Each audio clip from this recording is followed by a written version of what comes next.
The father-in-law was trapped under a pillar, but this seemingly good son-in-law not only did not help, but also lifted the pillar and smashed it hard on the father-in-law's head. I'm not the fool you and your daughter think me. Not feeling satisfied, Glaber lifted the pillar again and smashed it down heavily, until he was sure that Albinius was completely dead. The crazed Glaber then left with peace of mind. What deep hatred could make Glaber hate his father-in-law so much?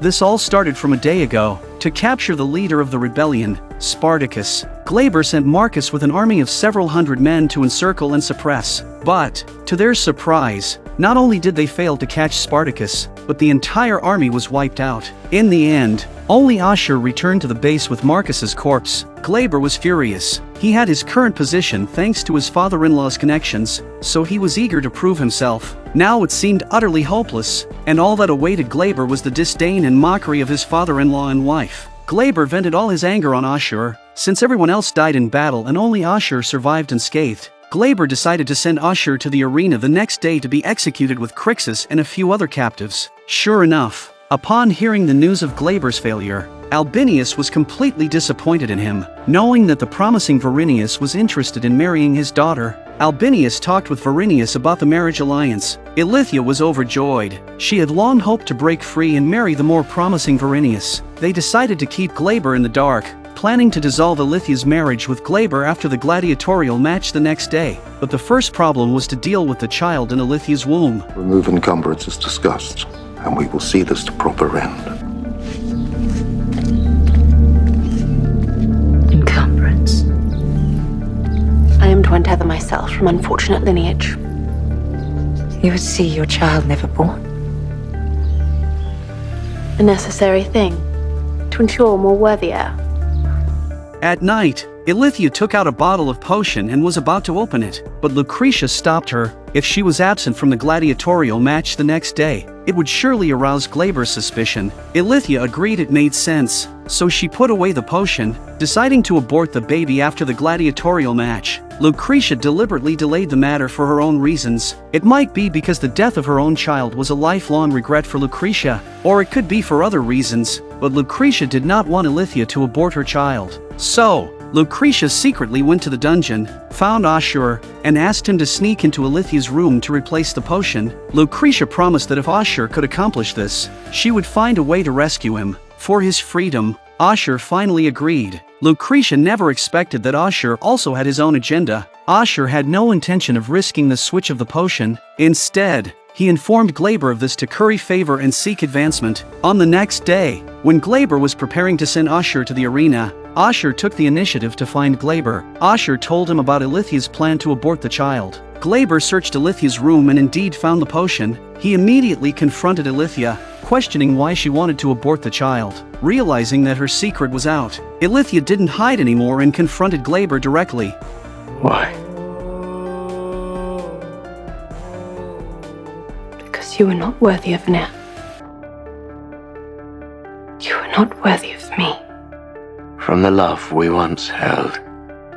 'Tis a speck upon distant shore, too small to draw notice. Ilithia informed Glaber that her father was about to annul their marriage, and she would marry the more promising Varinius. Having said that, Ilithia left coolly. What she didn't know was that a crazy revenge plan was quietly brewing in Glaber's mind. The gladiator match took place as scheduled. Watching Varinius's passionate speech, Ilithia showed a look of immense admiration and pride. Glaber, on the other side of the room, was so angry that he didn't even want to speak. Meanwhile, in the waiting area, Enemaus and Crixus found that their weapons were unsharpened, and they were still in shackles. It was clearly a match meant for certain death, but Crixus and Enemaus were legends of the arena, and together, it was uncertain who could be their match. However, what they could never have imagined was the terrifying figure they were about to face. Yet who shall lead the forces of Rome?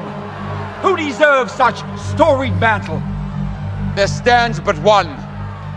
The only gladiator from this fair city to ever earn his freedom upon the sands. A true god of the arena. I give you Gannicus!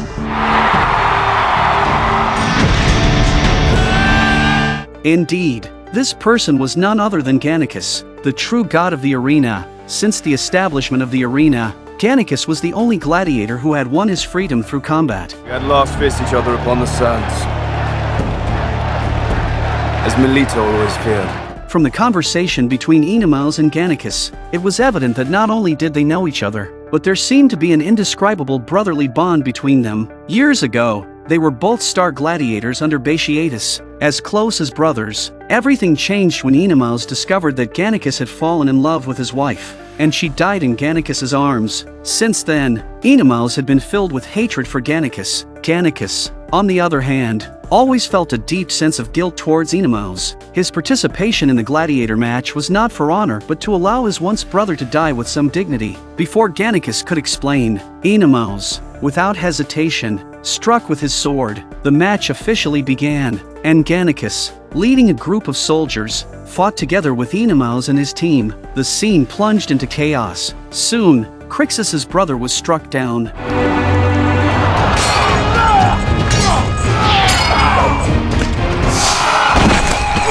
Clearly, Enemaus, with his blunt sword, was no match for Gannicus, just as Gannicus was preparing to give his good companion a dignified end. Just then, the huge grandstand burst into flames and collapsed down the middle. The spectacle left the audience on the scene dumbfounded, terrified. They scrambled in all directions in utter chaos. In the VIP area, there was also a mess as they hurriedly fled through the passages. But, during the escape, Glaber happened to find Albinius trapped under a pillar. With only Glaber nearby, Albinius desperately pleaded for help. But, to his shock, Albinius's good son-in-law simply lifted the pillar and smashed it down heavily. After escaping, Glaber discovered his wife and Verinius together. When Ilithia asked about the whereabouts of her father, Glaber lied, claiming that he found Albinius crushed to death by a pillar when he came out. Ilithia was plunged into deep despair. It was unclear if she was more heartbroken over her father's death or the fact that now no one had the power to dissolve her marriage. We'll survive this. Together. As husband and wife.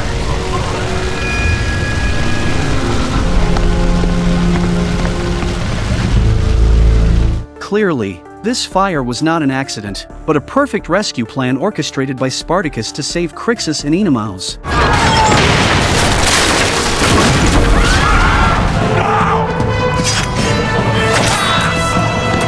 Do you know why one of the 8 wonders of the world, the Colosseum, is missing half of its original size? Perhaps you'll soon find the answer. Not long ago, Spartacus and his group successfully evaded Glaber's army's encirclement. They found an abandoned temple at the foot of Mount Vesuvius. After some deliberation, the rebels decided to use the temple as their new base. However, as they entered, an old man with a bow and arrows appeared, ready to resist these intruders. But when he realized that this person was Spartacus, Lucius's face showed immense admiration, and his attitude changed 180 degrees. He warmly invited Spartacus inside and brought out his last bit of wine to entertain them. Lucius was well informed. He had already heard about Spartacus's heroic deeds against the slave masters. He not only knew about the manpower Spartacus had lost in the mines, but also that Capua was about to hold a gladiator match the next day to execute Crixus and several other captives. Spartacus had always thought Crixus was dead until then. Now it seemed that Crixus was still alive and in danger. That night, Spartacus couldn't sleep, unable to bear the thought of his good brother dying miserably in the arena. At the same time, Spartacus was aware of the consequences of rescuing Crixus. If he died, the slaves following him would only suffer more than they currently did. So, Spartacus summoned Agron to discuss strategies. Spartacus understood their situation well. They realized that tomorrow's execution was actually a warning to others. The elite organized this gladiator match to announce to the world that Rome would destroy any attempt to rebel. Therefore, they had to make a strong counterattack and go to rescue. If they were lucky enough to win this battle, it would surely inspire millions of slaves to resist their masters. The next morning, Spartacus set out with 12 gladiators. Spartacus told the old, the weak and the children that if he didn't make it back, Lucius would lead them on the run, away from Glaber's henchmen. At the same time, he makes clear his determination to fight the Romans to the death. Thing I would see condemned brothers embrace once again. And, in the doing of it, spread word to every slave yet beneath heel that even the mighty Republic bleeds when struck! The the gladiator match proceeded as scheduled, just as Spartacus had anticipated. Glaber would never have imagined that Spartacus, having just suffered a setback, would dare to attack the arena. Spartacus, having fought there for a long time, was very familiar with the arena's layout. They took a risk and stealthily killed a few soldiers in the underground morgue via the sewer route. Then Spartacus and Agron, disguised in soldiers' uniforms, prepared to blend in with the arena's soldiers to support Crixus and the others. Before leaving, Spartacus instructed Mira to lead the remaining gladiators in completing a secret mission below. Spartacus and Mira blended into the waiting area just in time to meet Gannicus, who was about to make his debut. This was the first encounter between Spartacus and Gannicus. Seeing the mark of Batiatus's slave on Gannicus's arm, Spartacus questioned why Gannicus would kill his own brothers. Gannicus replied that if they must die, he would grant them a dignified end, which was better than dying at the hands of some nobodies.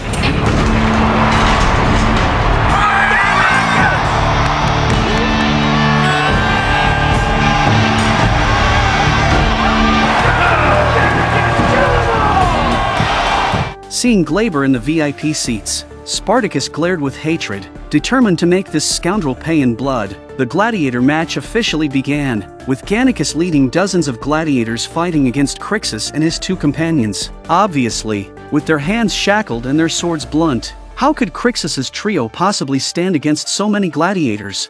Soon, Crixus's brother was killed in the arena, and Enemaus and Crixus were completely at a disadvantage. Agron, on the sidelines, was extremely anxious, even having the impulse to rush up and fight. Spartacus told him they must wait, or all their efforts would be wasted. Just then, smoke suddenly started rising from under the stands. While the excited audience was completely unaware, Mira was leading her soldiers and frantically dousing the pillars with oil. Since the arena's stands were supported by wooden pillars, burning the pillars would cause the stands to collapse. Detain! Wrap them around the support! Just as Enemaus and Crixus were in mortal danger, Mira and her team finally brought down the last pillar.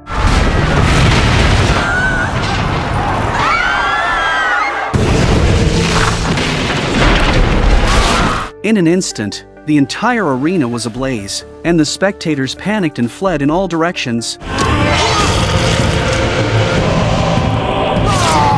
Seeing the opportunity ripe, Spartacus and Agron sounded the horn of counterattack. With the stands in chaos, no one paid attention to what was happening in the arena. Spartacus and Agron began a frenzy of attacking the soldiers on the field.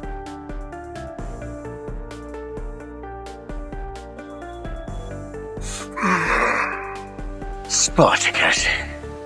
At this time, Glaber also saw Spartacus but was helpless. Spartacus's javelin shot out but was expertly dodged by Glaber. Spartacus wanted to rush up and kill Glaber, but Agron stopped him. Their current mission was to quickly rescue Crixus and Enemaus. Otherwise, everyone would perish. In the ruins, they saw Enemaus, who had been knocked unconscious by a pillar. Gannicus, unharmed and holding a sword, stood aside as tensions rose between them. Fortunately, Crixus arrived. They had known each other before, so Gannicus put down his sword, picked up Enemaus, and rushed away. Before leaving, Spartacus took one last look at the wicked arena. The elites, seeking pleasure, had caused countless slaves to die here, and now he had personally destroyed it. Meanwhile, the gladiators underground never saw Spartacus and the others arrive, so they had no choice but to evacuate first. Only Mira remained, foolishly looking at the thick smoke, waiting for a miracle to appear.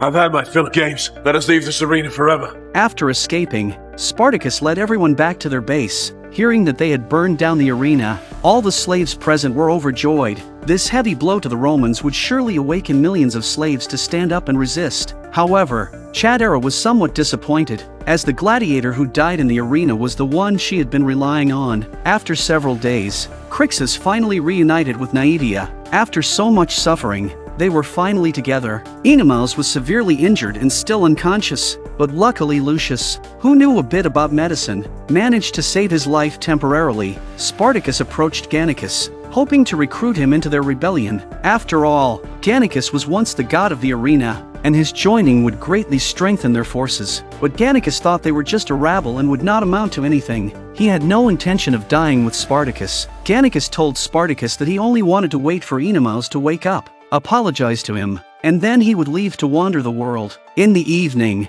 Chatera approached Gannicus, hoping to seduce him. The long enslavement had ingrained a slave mentality in Chatera. She wanted to use her body to attach herself to a powerful man for respect and status, but she was rejected by Gannicus. Meanwhile, Spartacus took out a map and discussed the next plan with Agron and others. After this heavy blow to the Romans, Glaber would surely search for them relentlessly, so they had to prepare for battle. Spartacus planned to establish outposts on Mount Vesuvius behind them, build tunnels, and create weapons to make this place a long-term base. Lucius trained the archers. He planned to go to the port of Naples. There, ships transporting slaves would dock, and many of the slaves were prisoners of war. Rescuing them would increase their forces, but while they were plotting, Gannicus happened to overhear them. Apologies, I did not intend to hold a conversation. Unless I can drink that, it holds no worth to me. I seek only wine. We have none. And I truly am among the damned. Before leaving for Naples, Spartacus told everyone his arrangements. Meanwhile, Crixus approached Agron below. He thanked Agron for saving him in the arena, but Crixus couldn't forget that Agron had once deceived him, letting Naevius suffer in the mines. This ignited Agron's anger, and they started fighting. Spartacus hurriedly intervened. Seeing their internal strife, Gannicus became even more convinced they were just a rabble. Spartacus, ignoring Gannicus's mockery, invited him to go hunting. Still trying to recruit him, Spartacus explained how he went from a free Thracian to a slave of the Romans. Spartacus believed that Glaber was the root of all evil, and as long as Glaber was alive, he would not stop fighting. Although Gannicus also hated the Romans, he felt Spartacus's motives were impure. Spartacus is entirely using the slogan of liberating other slaves as a guise. In reality, it's just to kill Glaber for personal vendetta. Therefore, Gannicus has no intention of joining him. On the other side, Mira took the archery training very seriously and made rapid progress, but Chatera didn't want to train at all. She planned to find a new gladiator to protect herself. Dona, I would accompany you. I hold no interest in the bow. We lay together once, and you expect us to never be parted? You seek Donar's affection now. I seek only my place in this world. Then seize it with your own hands, not by the spreading of your legs. Repeated setbacks and ridicule made Chatera feel like a helpless grass swaying in the wind. In the evening, Enemaus finally woke up from his coma. Gannicus approached him to express his guilt, but Enemaus still did not forgive him. Depressed, Gannicus prepared to leave but was sternly stopped by Spartacus. It turned out that their map and money for attacking Naples had just disappeared. Obviously, someone wanted to report them to earn a reward and status, and Gannicus had seen their map that day. Carry with you. Water? Meat caught by my own fucking hands? Open it. I am not one of your fools, falling to command. Gannicus couldn't stand this humiliation. He didn't bother to explain and started fighting with Spartacus. Agron wanted to help but was stopped by Spartacus. He wanted to see how arrogant this so-called god of the arena was. In the midst of lightning and thunder, the two old and new arena gods fought to the death.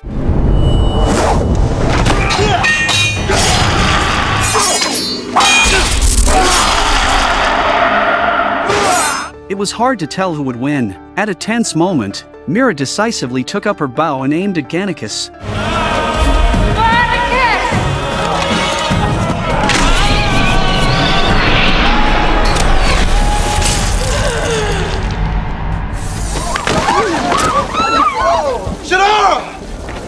She was trying to slip away when all of us stood fixed. Fine shot. I meant only to wound.